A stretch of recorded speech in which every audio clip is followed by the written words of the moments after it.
Hello, my name is Marina. I'm a stroke survivor, and this is my story. Every 5 minutes in the UK alone, someone has a stroke. It accounts for 100,000 cases per year. Worldwide, this figure is even larger.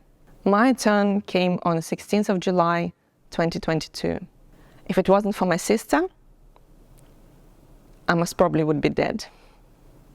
The way I can describe it is as if my vision turned inwards and I could see what's happening in my brain with inner eyes. I saw a long, dark green tube with a dark red blood flowing through it. It's unlike anything that I've seen before, and it was scary. Then I felt nauseous and sick, but I didn't get up at that time. I stayed in bed for a period of time, and like majority of strokes that happen, it happens between 4 a.m. and 6 a.m. Mine was around that time. So later I got up and I went to the bathroom, and within like 10 or 15 seconds, I felt weakness in my arm, my right arm and right leg, and I fell on the floor. I was there for 12 hours before I was found. In those 12 hours, I was in and out of consciousness. When I was conscious, I tried to help the situation and lift myself up the towel rail. But every move that I was making, it was excruciating pain. I knew that something wrong is going on, but I didn't find a name for it.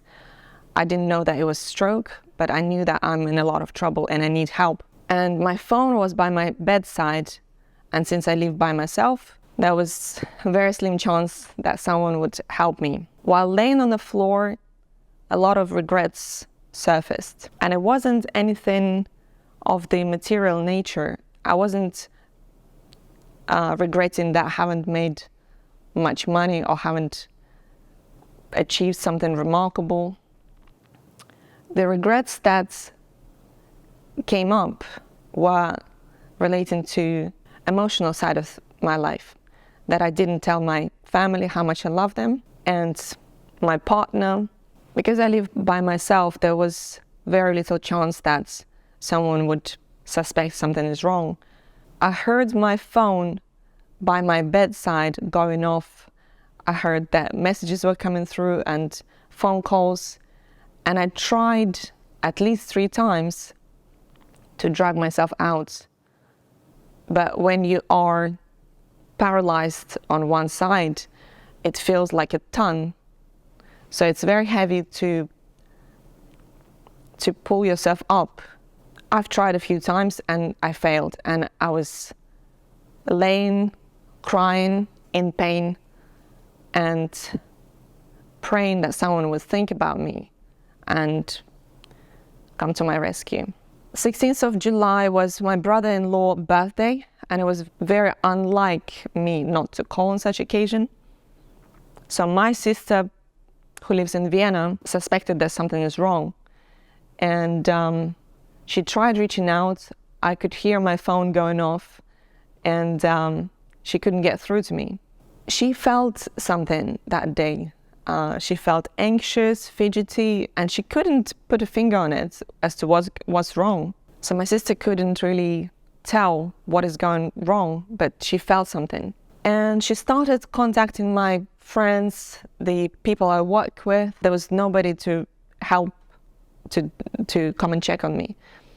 She then managed to reach out to the closest friend that lives close by, and she wasn't available, but she sent her husband to come to my address, and he came, and I remember hearing the doorbell going off, but I couldn't get up and answer the door. He was ringing all my neighbors, and one of them had opened the door, and they came to my door. I heard them knocking on the door, But by then, I've lost my speech and I couldn't say, help me. So all I could do is to moan as hard as I could to let them know that I'm inside and I need help. Then that commotion disappeared, and oh my God, that was horrifying, because I thought that the help was so near, so close. It was just like a meter away, and they walked away. Little did I know that they were calling the police. Police arrived. Again, they knocked on the door, and without being sure that someone's inside in a need of help, police is not allowed to break into someone's house. So my neighbor has authorized it and said, do it, I take all the responsibility. They smashed my door out, and here I am on the floor, half conscious. I completely soiled myself from down below, because I think when you are in a survival mode, the body chooses to run the most important tasks and let go of certain reflexes. I'm on the floor, laying in my vomit, not a pretty picture, half naked. But I remember someone checking my pulse, and I remember a radio going off. The police officer was contacting the ambulance. The ambulance arrived fairly quickly, and I was rushed to hospital, where I spent next 2 months in Charing Cross Hospital. So people ask me, was it completely unexpected? No, I was diagnosed with AVM, arteriovenous malformation. It's only hereditary. You can only get born with it. So when I was diagnosed with AVM, when I found out the reasons for my blackouts, I was 23, 24. At the age of 25, I undergone the radiation therapy, and it's supposed to have helped and removed that malformation. But later in life, that area ruptured and caused the bleed. So because there's only 1 in 100,000 of people in the world that get this, it's very little researched and understood as to why that happens. So for that reason, there was no precedent or no ways of knowing how that happened and why that happened or what to do with it now. So looking at me now, when I'm 32, you would never think that I've had a stroke. So which is why when I got to hospital, they didn't think that I had a stroke. So they called my sister. They were adamant and very sure that it wasn't a stroke. But next day when she arrived, she received a call and they confirmed to her that this was a stroke. My sister took the first flight next day. She came straight from airport, and she spent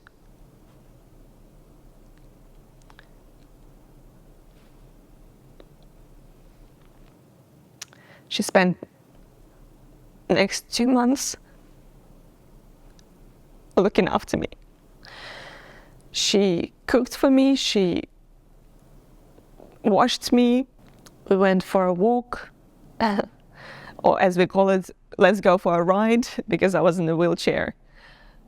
We painted, played games, and at first she was fighting with nurses, with management, with doctors to allow her to spend more time with me, because the restriction was 2 hours per day. That's as much time as you could spend. But she convinced them somehow that if she looks after me, it will take off the load of them, the burden of looking after me. So after a while, they gave up and allowed her to stay for as long as she wanted. My mom arrived 2 weeks after, as soon as she got her visa. My boyfriend was by my side. It was very helpful to have professionals and people I love around me. That's what accelerated my recovery to that level that I happen to be. Because initially, doctors have said that if I survive, then the recovery would take at least 6 months, or that I would be disabled for the rest of my life.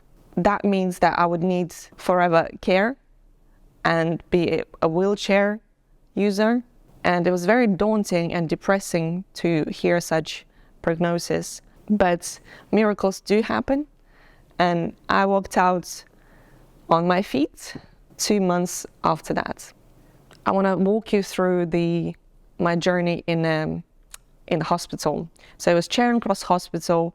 There are brilliant doctors, really professional, specializing in what they do really well. I had one of the top neurosurgeons looking after me, neurologists, speech therapists, psychologists, physiotherapists, and all of them working together enabled me to progress as quickly as I could, as I did, really. The first 4 or 5 days I was in a critical care, where they were deciding on whether or not to operate on me, and they decided not to, thank God, because opening up brain is very invasive and potentially very damaging.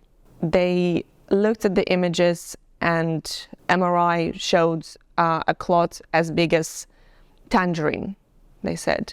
So there was a lot of pressure on the brain. I needed to somehow release that pressure. But they were monitoring me for the first 2-3 days, and they could see that it is bad, but at least it's not getting worse.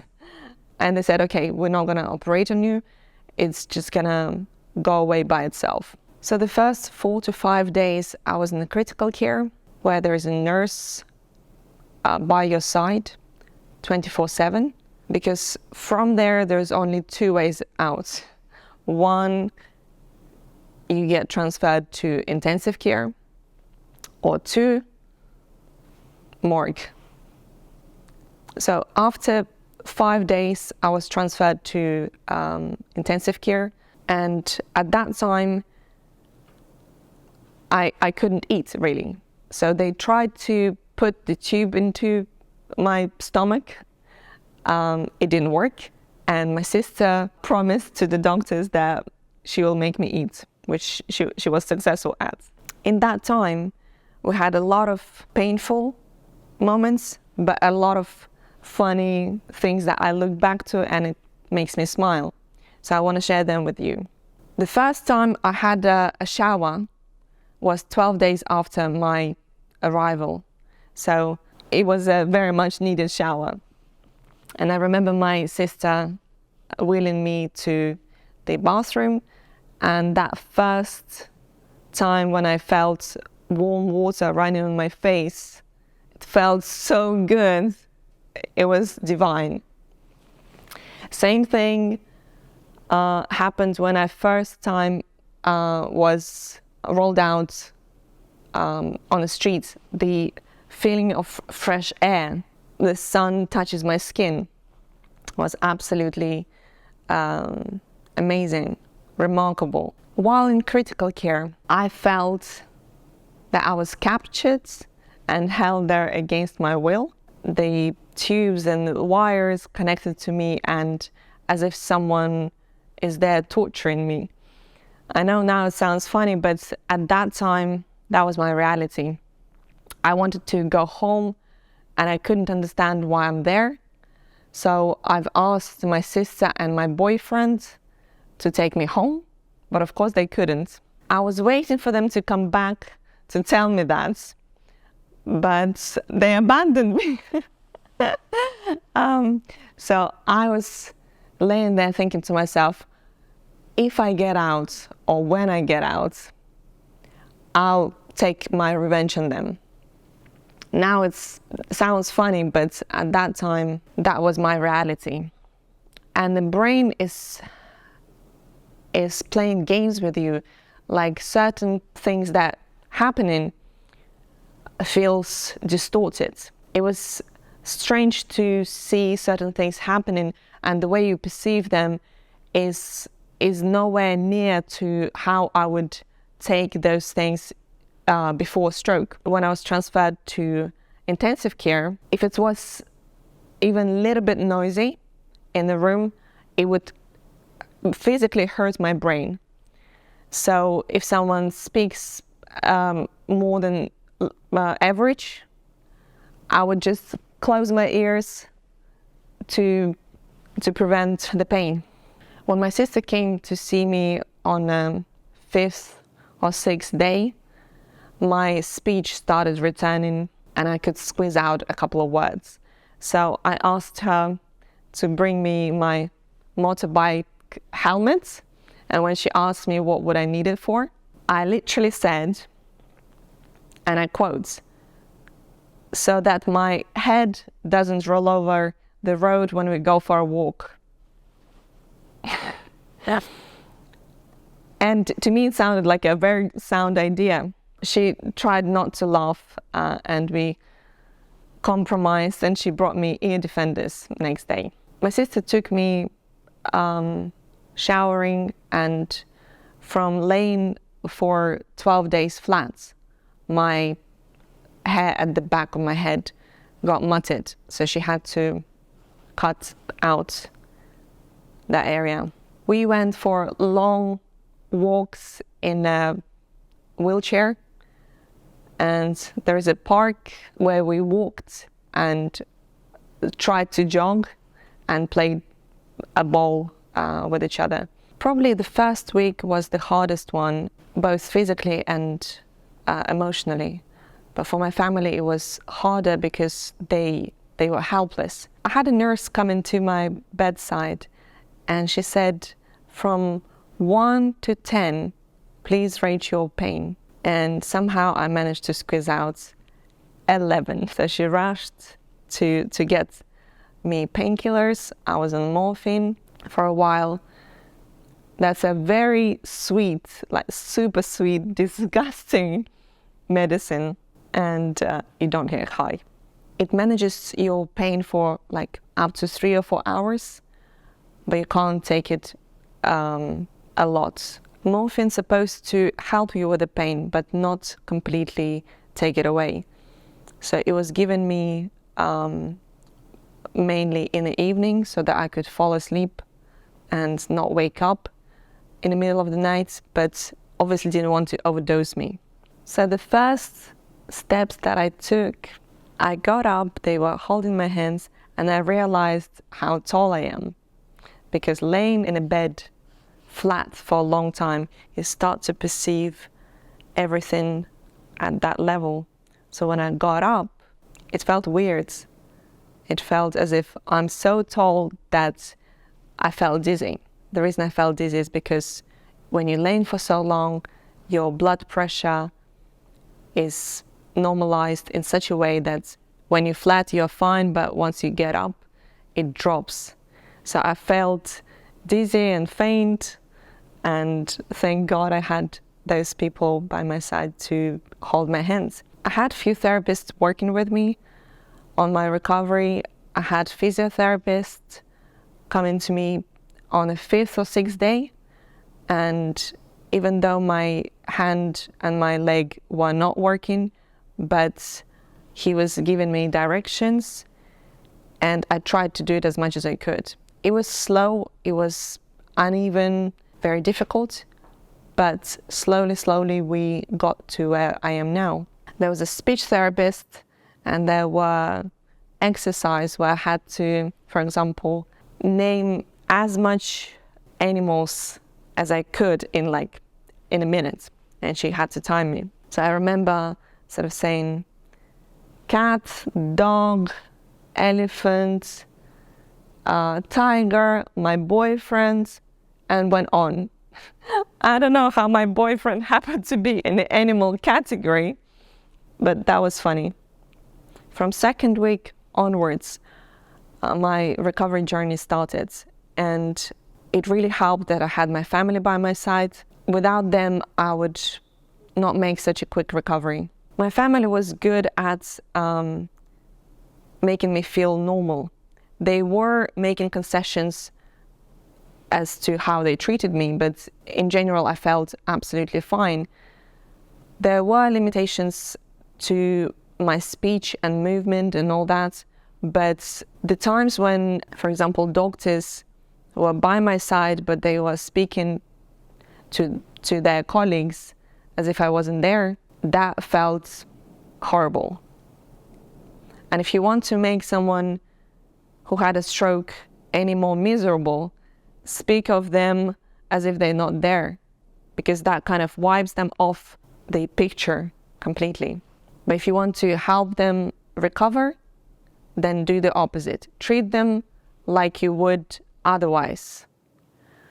Of course, there is limitations as to how much they can move or talk or, all that, but it really helps if you just speak to them as you would.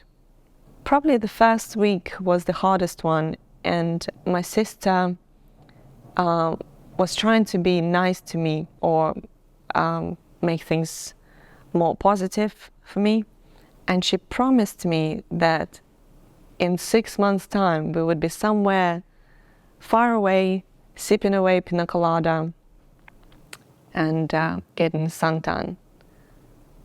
I could not believe that. In fact, that made me angry, because I couldn't see how she could so blatantly lie to me when she could see that I'm paralyzed and couldn't talk.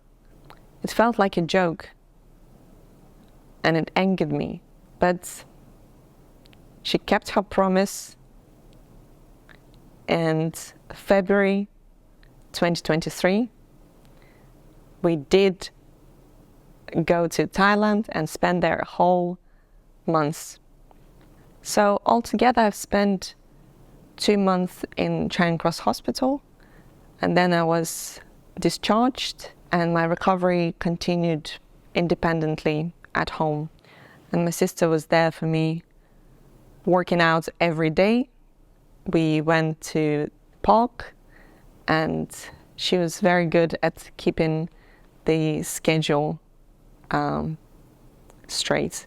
So our mornings would be getting up, having breakfast, and then going to the park to work out for a little bit, come home, and I had to get a nap like a baby. I need to recharge to continue working.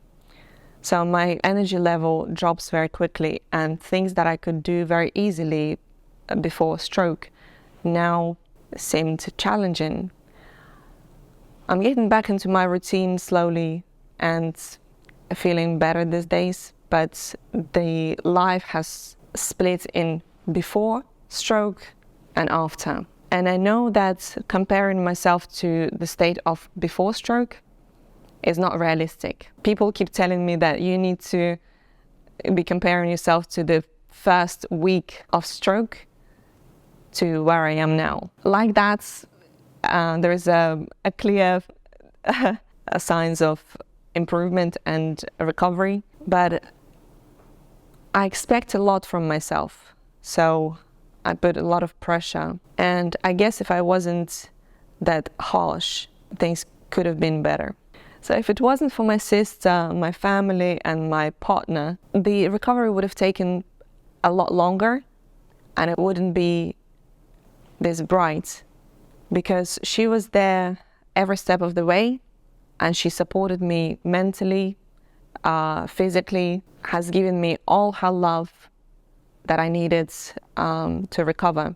And stroke patients, they usually, more often than not, get depression, which I did as well, but my sister was ready to drag me out of that state very quickly by making jokes or make me laugh. A lot of moments that I will never forget. I had really professional people looking after me, and I want to thank NHS and all the specialists that took care of me. But if it wasn't for my sister, my recovery would have taken a lot longer, and very unlikely that I would have achieved this result. Family is so important in your recovery that it's very easy to underestimate. But my sister being there for me was angel sent from above. I'll never be able to repay her. She's given me a new life, in a way. At the end of my journey at the hospital, I left after just 2 months of staying there. And it exceeded all the even most positive predictions from my doctors. The doctors can bring you back to this world and make your heart beat. But it's only family and people that really love you that can bring you back to life.